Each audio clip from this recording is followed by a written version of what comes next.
दिवसीय राष्ट्रीय आयुर्वेद शोध कार्यशाला का समापन।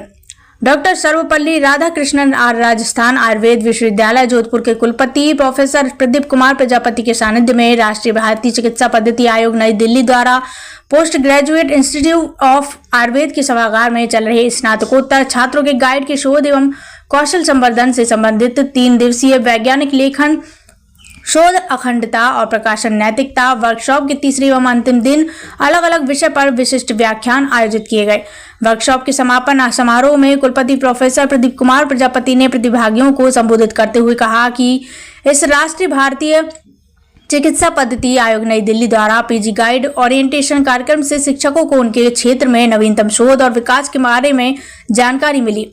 उन्होंने सभी प्रतिभागियों को आह्वान किया कि इन 3 दिनों में सीखे हुए ज्ञान को शोधार्थी छात्रों तक पहुंचाना है, जिससे शोधार्थियों द्वारा गुणवत्तापूर्ण किया गया शोध कार्य प्रतिष्ठित जर्नल से प्रकाशित हो सके। कुल सचिव प्रोफेसर गोविंद सहाय शुक्ल ने बताया कि भारतीय चिकित्सा पद्धति आयोग नई दिल्ली द्वारा आयोजित इस वर्कशॉप से पीजी गाइड के शोध संबंधित ज्ञान एवं कौशल का संवर्धन हुआ है। उन्होंने कहा कि इस कार्यशाला का उद्देश्य शोधकर्ताओं को न केवल उनके लेखन कौशल में सुधार करना था, बल्कि उनके नैतिकता और अखंडता के साथ अपने शोध कार्य को आगे बढ़ाने के लिए प्रेरित करना भी था। स्टार न्यूज़ प्लस के लिए राजस्थान के जोधपुर से नवीन शर्मा की रिपोर्ट। ये तो पता नहीं किसके रोल मॉडल कौन है, ये पता होने का फायदा मिल जाता है मेरे को, तो इसलिए काम अच्छा चल रहा है सभी के सहयोग से। सिंगल टर्म्स ऑथर का इसमें ये बेनिफिट है कि इसकी रीडेबिलिटी ज्यादा है।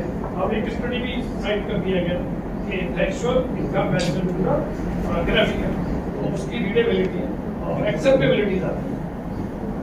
ये एल्सवियर का है एग्जांपल, ये 3 कंपोनेंट है, 3 कंपोनेंट के अंदर हम ग्राफिकल उसको शो करते हैं।